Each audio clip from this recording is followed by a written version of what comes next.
Hello students, ये video आज मैंने 9th क्लास के स्टूडेंट्स के लिए बनाई है। बच्चों, कोविड-19 महामारी के चलते शैक्षिक सत्र 2020-21 में विद्यालयों में पठन पाठन सुचारू रूप से नहीं हो पा रहा है बच्चों। इसलिए विषय विशेषज्ञों ने 30% पाठ्यक्रम को कम किया है, जो आपको नहीं पढ़ना है, और 70% पाठ्यक्रम आपको पढ़ना है, जिसमें से आपको पेपर में आएगा। तो बच्चों, आज मैं इस वीडियो में आपको बताऊंगी कि 30% कौन कौन सा कोर्स आपको नहीं पढ़ना है और 70% कौन कौन सा चैप्टर आपको पढ़ना है, और कौन कौन सा चैप्टर कितने नंबर का कौन कौन सा प्रश्न आएगा, और कौन सा प्रश्न आपके लिए ज़्यादा इम्पोर्टेंट है। यह सब जानकारी इस वीडियो में मैं आपको दूंगी। आप ध्यानपूर्वक इसको समझिएगा। तो बच्चों, सर्वप्रथम मैं आपको बताती हूँ कि 30% कौन कौन सा कोर्स अब आपको नहीं पढ़ना है। बच्चों, आपकी हिंदी की बुक में गद्य का भाग है, गद्य के कुछ चैप्टर्स हैं, काव्य के कुछ चैप्टर्स हैं, संस्कृत के भी चैप्टर्स हैं बच्चों, और एकांकी भी आपके कोर्स में है। इसके अतिरिक्त कुछ व्याकरण का कोर्स भी आपके कोर्स में है। तो जो कोर्स सब में से, गद्य में से, काव्य में से, संस्कृत में से, एकांकी में से और व्याकरण में से जो आपको कम हुआ है 30%, सबसे पहले उस कोर्स को आप समझिए। गद्य में से आपको चैप्टर है बात चैप्टर प्रताप नारायण मिश्र का लिखा हुआ था बच्चों, यह आपको अब नहीं पढ़ना है। स्मृति श्री राम शर्मा द्वारा लिखित था, इसको भी आपको अब नहीं पढ़ना है। और ठेले पर हिमालय धर्मवीर भारती ने लिखा है, इसे भी आपको नहीं पढ़ना है। हिंदी गद्य वाले चैप्टर्स में से आपको ये 3 चैप्टर अब नहीं पढ़ने हैं। ये 3 चैप्टर आपके काट दिए गए हैं।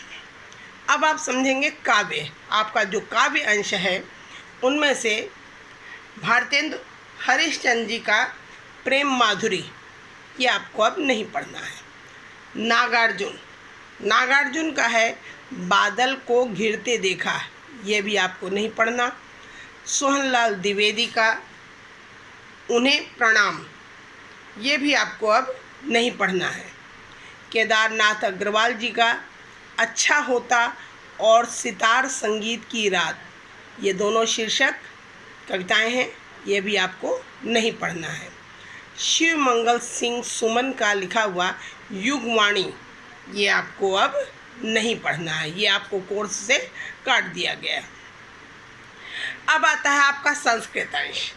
संस्कृत के पाठों में से आपको 2 पाठ काट दिए गए। सदाचारः, ये आपका दूसरा लेसन है, और सिद्धि मंत्रः, ये आपका चौथा लेसन है। ये दोनों लेसन आपको अब नहीं पढ़ने हैं। एकांकी में आपका एकांकी है व्यवहार, सेठ गोविंद दास का लिखा हुआ, ये आपको नहीं पढ़ना। सीमा रेखा विष्णु प्रभाकर जी का लिखा हुआ है, ये आपको नहीं करना अब। और नए मेहमान उदय शंकर भट्ट जी का लिखा हुआ, ये एकांकी है। ये 3 एकांकी आपको अब नहीं पढ़ने हैं पेपर के लिए। संस्कृत एवं हिंदी व्याकरण जो आपके कोर्स में था, उसमें से आपको संधि के अंतर्गत दीर्घ संधि नहीं पढ़नी है। शब्द रूप के अंतर्गत भानु का रूप और अस्मद रूप आपको अब नहीं याद करना। समास के अंतर्गत तत्पुरुष समास अब आपको नहीं करना है। तो ये 30% कोर्स है जो अब आपको नहीं करने हैं। अब आगे आप देखिएगा 70% कौन सा कोर्स आपको अब करना है। समझिए बच्चों, इसमें देखिए सबसे पहला क्वेश्चन आपका होता है, पहले क्वेश्चन का क खंड, हिंदी गद्य के विकास का संक्षिप्त परिचय। इसमें भारतेंदु युग तथा द्विवेदी युग के अंतर्गत क्वेश्चन आपको आते हैं। ये होते हैं 5 नंबर के बहुविकल्पी प्रश्न आते हैं, छोटे शॉर्ट क्वेश्चंस 5 नंबर के आते हैं बच्चों। इसी का ख खंड है, हिंदी पद्य के विकास का संक्षिप्त परिचय। इसमें आता है आदिकाल और पूर्व मध्यकाल यानी भक्ति काल से संबंधित शॉर्ट क्वेश्चंस आते हैं, बहुविकल्पी प्रश्न आते हैं। ये भी 5 नंबर के होते हैं बच्चों। दूसरा क्वेश्चन है, गद्य हेतु निर्धारित पाठ्य वस्तु से, यानी गद्य के अंतर्गत जो लेसन आपके अभी हैं, जो काट दिए गए, 3 चैप्टर आपके काटे गए हैं, उसके अलावा जो लेसन रह गए हैं उनमें से आपको पैराग्राफ आएगा। पैराग्राफ का उनमें कुछ लाइनें रेखांकित होंगी और उसमें आपको सबसे पहले लिखना होता है संदर्भ, यानी पाठ का नाम और लेखक का नाम। ये होता है आपका 2 नंबर का। रेखांकित अंश की व्याख्या, जो अंडरलाइन होती है उसकी व्याख्या करनी होती है, वो होता है बेटा 4 नंबर का। और उसके पैराग्राफ में से ही एक क्वेश्चन आपको आता है, तथ्य परक प्रश्न का उत्तर। एक प्रश्न आपको आता है, उसका उत्तर आपको उस पैराग्राफ को पढ़कर उसमें से ही देना होता है, वह होता है 2 नंबर का।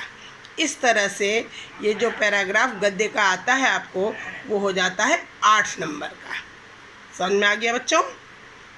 कौन कौन से पाठ हैं वो देख लीजिए आप। किस पाठ के अंतर्गत ये आपको पैराग्राफ आएगा? मंत्र, गुरु नानक देव, गिल्लू, निष्ठा मूर्ति कस्तूरबा, सड़क सुरक्षा एवं यातायात के नियम और तोता। ये पाठ आपके कोर्स में है। इनमें से कोई भी पैराग्राफ आपको आ सकता है और उसमें से आपको ये करना होगा, संदर्भ लिखना होगा, रेखांकित अंश की व्याख्या करनी होगी, कोई भी एक प्रश्न जो आएगा उसका उत्तर लिखना होगा। ये होता है आपका 8 नंबर का। तीसरा क्वेश्चन है, काव्य हेतु निर्धारित पाठ्य वस्तु से।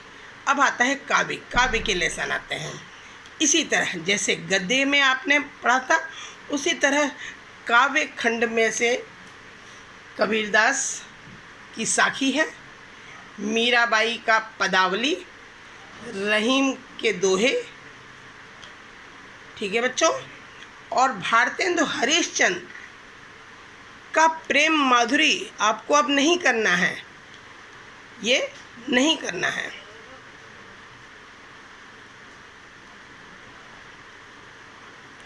मैथिली शरण गुप्त, हरिवंश राय बच्चन, नागार्जुन भी आपको नहीं करना है, और संत रैदास। इनमें से कोई भी अंश व्याख्या के लिए आपको आ सकता है, उसमें भी आपको संदर्भ करना है, यानी आपको संदर्भ लिखना है, 2 नंबर का होगा बेटा। व्याख्या करनी होगी 4 नंबर का, और काव्य सौंदर्य लिखना होगा, वो होगा 2 नंबर का। तो इस तरह से ये जो काव्य की व्याख्या है वह भी 8 नंबर की हो जाती है। अब आगे देखिए आप, संस्कृत के निर्धारित पाठ्य वस्तु से। जो संस्कृत के पाठ हैं उनमें से आपको मैंने ऊपर बताया 2 पाठ कट गए हैं। दूसरा लेसन सदाचार है और चौथा लेसन सिद्धि मंत्र है। इसके अलावा वंदना पाठ है, पुरुषोत्तम राम, सुभाषितानि, परमहंस रामकृष्ण और कृष्ण गोपाल नंदन है। इन पाठों में से कोई भी पैराग्राफ या श्लोक आपको आ जाएगा और उसका आपको संदर्भ लिखना है। तो संदर्भ आपका होगा 1 नंबर का, और हिंदी में उस संस्कृत का हिंदी में अनुवाद करना होगा, वो होगा 4 नंबर का। इस तरह से ये हो जाता है आपका 5 नंबर का। ठीक है बच्चों? आगे आता है निर्धारित एकांकी से। जो एकांकी भी आपको बताया गया कि 3 एकांकी आपके कोर्स से हट गए हैं। अब एकांकी कितने रह जाते हैं आपके कोर्स में? 2, दीपदान और लक्ष्मी का स्वागत। 2 एकांकी रह जाते हैं। इनके अंतर्गत क्या आएगा आपको? कथानक यानी एकांकी का सारांश और चरित्र चित्रण। इन दोनों एकांकी के मुख्य पात्र का चरित्र चित्रण लिखने को आ सकता है और इन पर आधारित कोई भी प्रश्न लिखने को आ सकते हैं। ये आपको होगा 3 नंबर का। छठा क्वेश्चन होगा बच्चों आपका निर्धारित पाठों के लेखकों तथा कवियों का जीवन परिचय एवं रचनाएं। ये कौन सा निर्धारित पाठ? यानी गद्य के पाठ जो मैंने आपको ऊपर बताए, इन पाठों में से इन पाठों के जो लिखने वाले हैं उनको क्या कहेंगे? लेखक। गद्य को लिखने वालों को बोलते हैं लेखक और काव्य को लिखने वालों को बोलते हैं कवि। तो इनमें से एक लेखक और इनमें से एक कवि का आपको जीवन परिचय लिखना होगा और उनकी रचनाएं लिखनी होंगी। ये होगा आपका 3 नंबर का गद्य की जीवनी, गद्य के लेखकों की जीवनी और 3 नंबर के काव्य के कवियों की जीवनी। इस तरह से दोनों मिलके हो जाता है 6 नंबर का। समझ रहे हो बच्चों? अब आगे देखिए आप, आता है आपका 7वां क्वेश्चन। 7वें क्वेश्चन में आपको आता है पाठ्य पुस्तक से एक श्लोक जो प्रश्न पत्र में न आया हो। संस्कृत का जो आपका अंश है, संस्कृत के जो श्लोक वाले लेसन हैं उनमें से कोई भी एक श्लोक याद करके आपको पेपर में लिखना होता है जो हिंदी अनुवाद करने के लिए न आया हो। ये होता है बच्चों 2 नंबर का। दूसरा आता है आपको, यानी 7वें प्रश्न में 2 खंड होते हैं। पहला होता है एक श्लोक लिखना होता है, दूसरा होता है संस्कृत के निर्धारित पाठों पर आधारित 2 प्रश्नों का संस्कृत में उत्तर। अति लघु उत्तरीय यानी छोटे क्वेश्चन होते हैं संस्कृत के पाठों में से, उनका संस्कृत में उत्तर देना होता है, वह भी होता है 2 नंबर का। अब 8वां प्रश्न काव्य सौंदर्य के तत्व। पहला है उसमें रस के अंतर्गत 2 रस आपके कोर्स में है, श्रृंगार रस और वीर रस। इनका क्या लिखना होता है? स्थायी भाव, परिभाषा, उदाहरण और पहचान। ये होता है बच्चों 2 नंबर का। दूसरा होता है छंद भी 2 हैं आपके कोर्स में, चौपाई छंद और दोहा छंद। इनका भी लक्षण लिखना होता है और उदाहरण लिखना होता है, ये भी 2 नंबर का। तीसरा क्वेश्चन है अलंकार आपके कोर्स में शब्दालंकार है। शब्दालंकार के अंतर्गत 3 अलंकार आपके कोर्स में है, अनुप्रास, यमक और श्लेष। इनकी आपको लिखनी होती है परिभाषा, उदाहरण और पहचान। ये भी होता है 2 नंबर का। इस तरह से 8वां प्रश्न आपका हो जाता है 6 नंबर का। बहुत इम्पोर्टेंट, अच्छी तरह से याद करेंगे तो 6 नंबर आपको पूरे के पूरे मिलेंगे, इसमें नंबर नहीं कटते। अब 9वां प्रश्न पे आइए आप, हिंदी व्याकरण तथा शब्द रचना। इसमें क खंड है वर्तनी तथा विराम चिन्ह, यानी शब्दों की अशुद्धियाँ और विराम लगाना, इससे संबंधित क्वेश्चन होंगे। ये होंगे 2 नंबर के।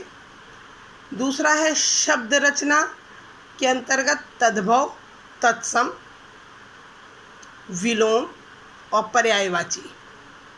तो ये भी होगा आपका 2 नंबर का। तीसरा होगा समास। समास में आपको आएगा अब अव्ययी भाव समास। इसकी लिखनी होगी परिभाषा और उदाहरण, ये भी होगा 2 नंबर का।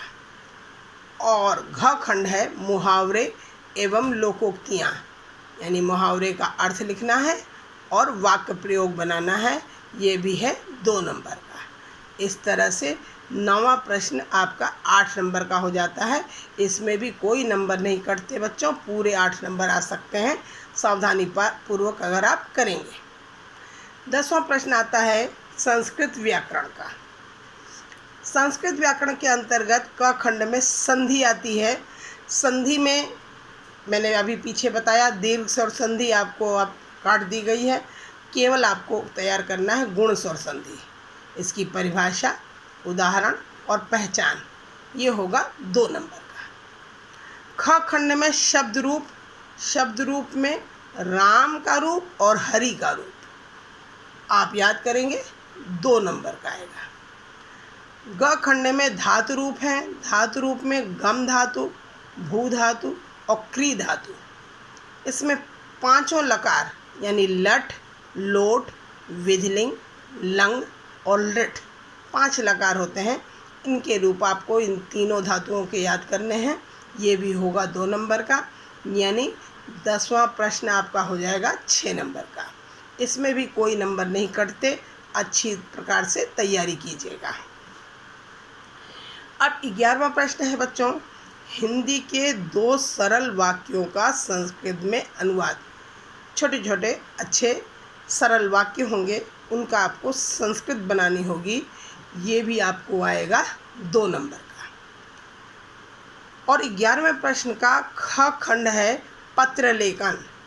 पत्र लेखन यानी प्रार्थना पत्र लिखने के लिए आएगा आपको, ये होगा 4 नंबर का। समझ गए बच्चों? अब आपको